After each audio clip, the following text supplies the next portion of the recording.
Hello learners, today we will be learning about sampling techniques. What is sampling?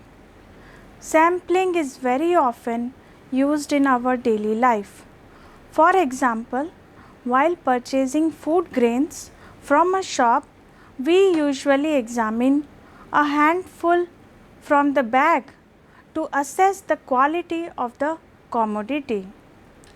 A doctor examines a few drops of blood as sample and draws conclusion about the blood constitution of the whole body. Thus, most of our investigations are based on samples. In this chapter, let us see the importance of sampling and the various methods of sample selections from the population. In a statistical inquiry, all the items which fall within the purview of inquiry are known as population or universe. In other words, the population is a complete set of all possible observations of the type which is to be investigated. Total number of students studying in a school or college, total number of books in a library, total number of houses in a village or town. Sometimes it is possible and practical to examine every person or item in the population we wish to describe. We call this a complete enumeration or census. We use sampling when it is not possible to measure every item in the population. Statisticians use the word population to refer not only to people but to all items that have been chosen for the study. Now, population is of two types: finite population and infinite population. A population is said to be finite if it consists of finite number of units. For example, number of workers in a factory, production of articles in a particular day for a company are examples of finite population. The total number of units in a population is called population size. A population is said to be infinite if it has infinite number of units. For example, the number of stars in the sky, the number of people seeing the television programs, etc. Now, what is sampling? The theory of sampling has been developed recently, but this is not new. In our everyday life, we have been using sampling theory as we have discussed in introduction. In all those cases, we believe that the samples give a correct idea about the population. Most of our decisions are based on the examination of a few items, that is, sample studies. What is sample? Statisticians use the word sample to describe a portion chosen from the population. A finite subset of statistical individuals defined in a population is called a sample. The number of units in a sample is called the sample size. Sampling unit. The constituents of a population which are individuals to be sampled from the population and cannot be further subdivided for the purpose of the sampling at a time are called sampling units. For example, to know the average income per family, the head of the family is a sampling unit. To know the average yield of rice, each farm owner's yield of rice is a sampling unit. What is sampling frame? For adopting any sampling procedure, it is essential to have a list identifying each sampling unit by a number. Such a list or map is called sampling frame. A list of voters, a list of householders, a list of villages in a district, a list of farmers are a few examples of sampling frame. What are the reasons for selecting a sample? Sampling is inevitable in the following situations. Complete enumerations are practically impossible when the population is infinite. When the results are required in a short time, then we select a sample. When the area of survey is wide, then we select a sample. When resources for survey are limited, particularly in respect of money and trained persons, then we select sample. When the item or unit is destroyed under investigation, then we select a sample. What are the parameters and statistics then?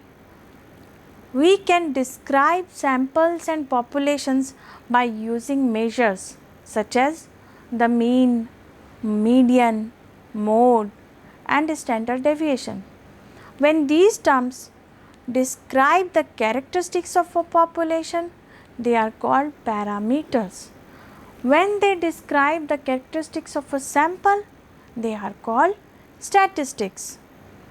So, a parameter is a characteristic of a population and a statistic is a characteristic of a sample.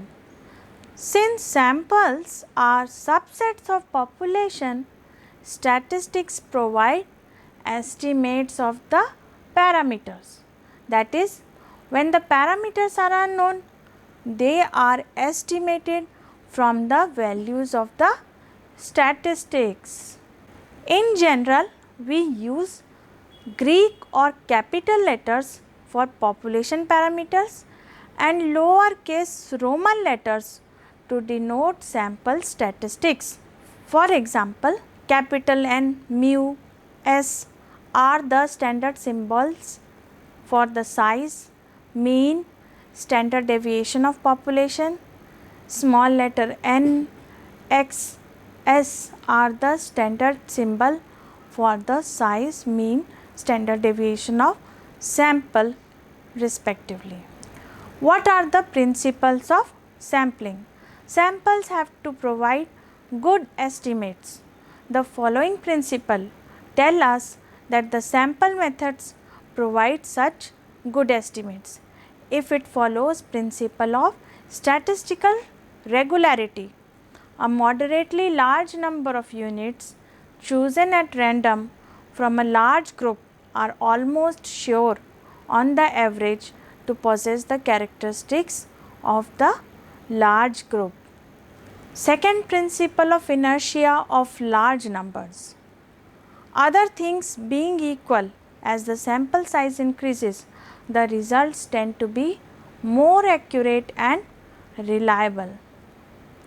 The third principle of sampling is validity.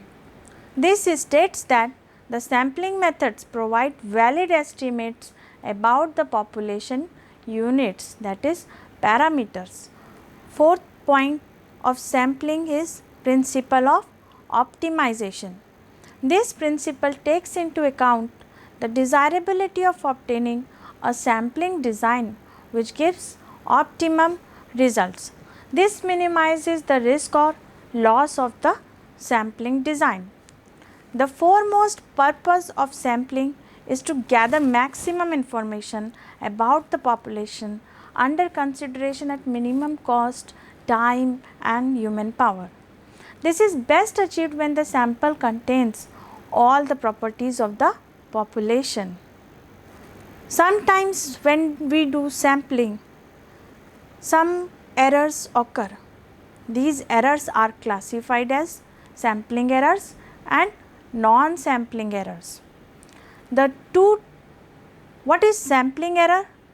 Although a sample is a part of population, it cannot be expected generally to supply full information about population. So, there may be in most cases difference between statistics and parameters. The discrepancy between a parameter and its estimate due to sampling process is known as sampling error. What is non-sampling errors? In all surveys, some errors may occur during collection of actual information. These errors are called non-sampling errors. Now we will move towards advantages and limitation of sampling. There are many advantages of sampling methods over census method.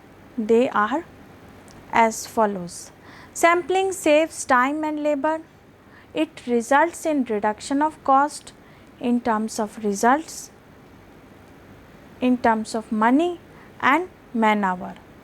Sampling ends up with greater accuracy of results. It has greater scope. Also, it has greater adaptability.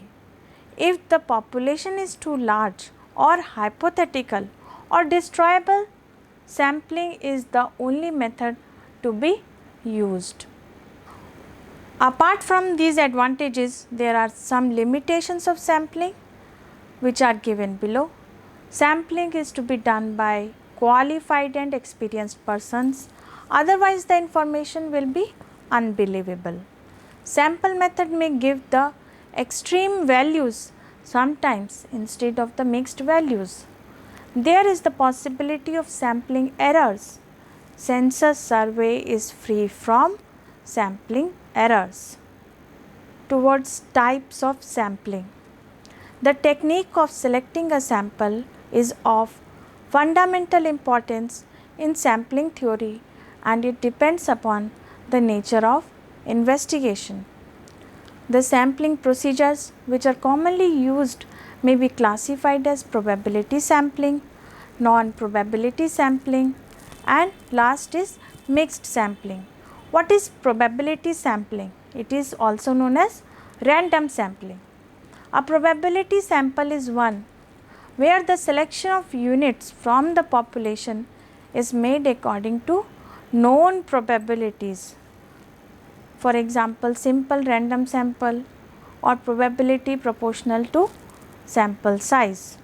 It is the one where discretion is used to select representative units from the population to infer that a sample is representative of the population.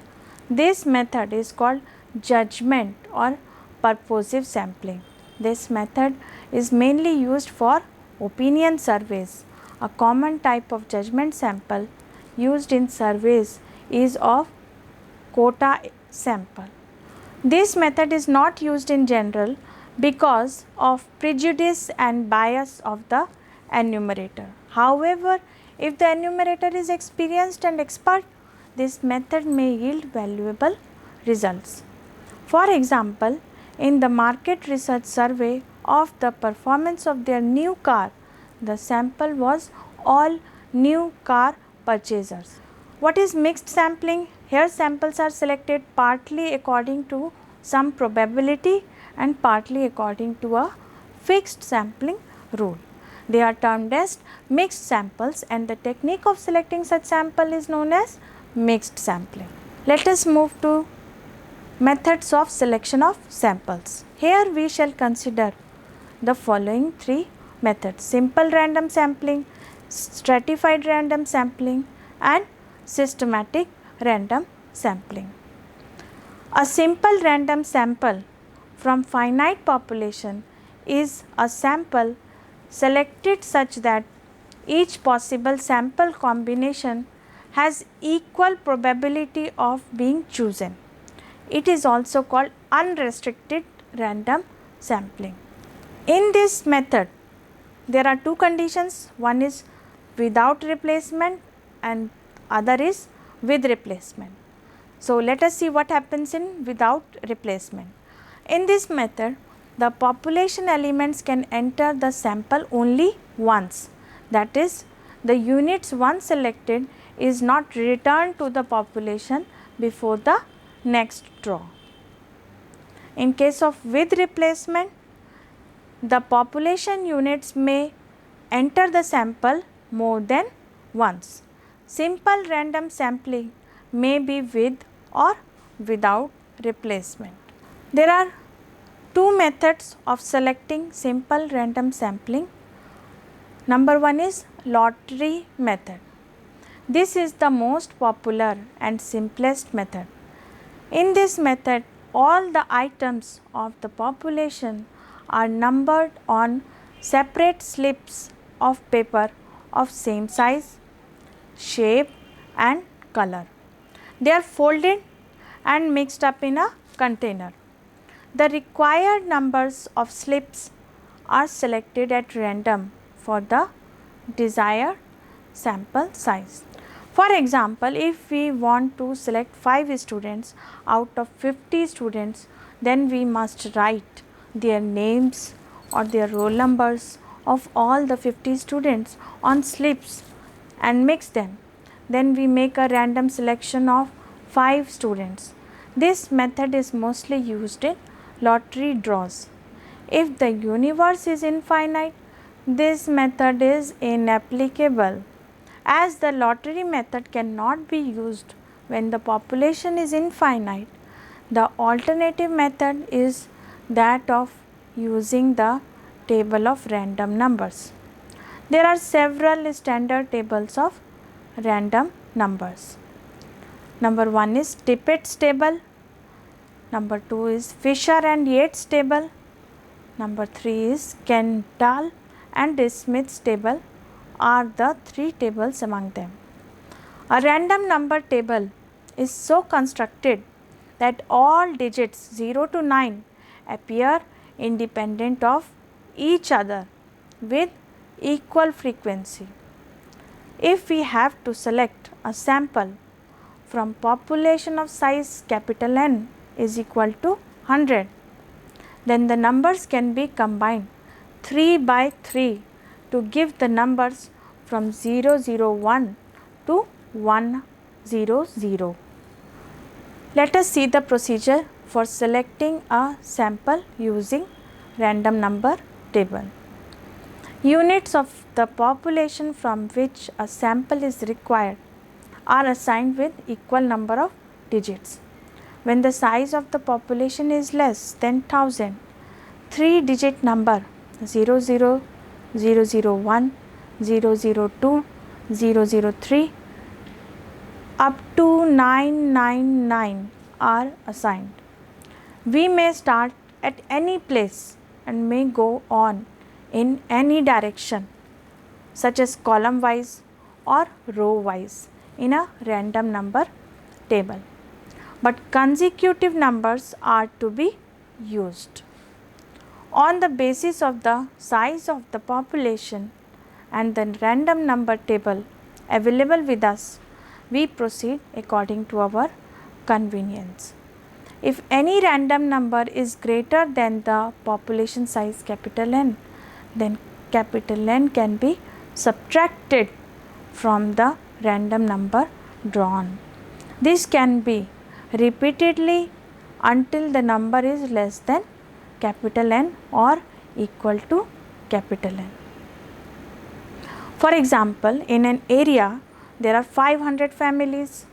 Using the following extract from a table of random numbers, select a sample of 15 families to find out the standard of living of those families in that area. What is stratified random sampling? Of all the methods of sampling, the procedure commonly used in surveys is called stratified sampling. This technique is mainly used to reduce the population heterogeneity and to increase the efficiency of the estimates. Stratification means division into groups. In this method, the population is divided into a number of subgroups or strata. The strata should be so formed that each stratum is homogeneous as far as possible. Then from each stratum, a simple random sample may be selected and these are combined together to form the required sample from the population. There are two types of stratified sampling: proportional stratified sampling and non-proportional stratified sampling. In the proportional sampling, 20 equal and proportionate representation is given to subgroups or strata. If the number of items is large, the sample will have a higher size, and if the number of items is small, the sample will have a lesser size, lower size. The population size is denoted by capital N and the sample size is denoted by small n.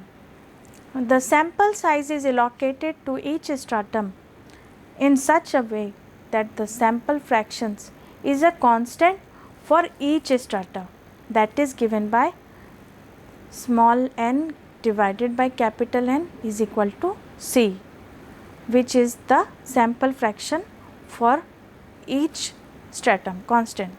So, in this method each stratum is represented according to its size. In non-proportionate sample, equal representation is given to all the substrata regardless of their existence in the population. This example will help you in understanding proportional stratified sampling.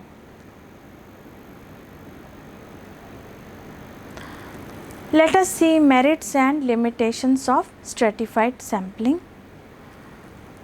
The first merit of a stratified sampling is it is more representative. It ensures greater accuracy. It is easy to administer as the universe is subdivided. Greater geographical concentration reduces time and expenses.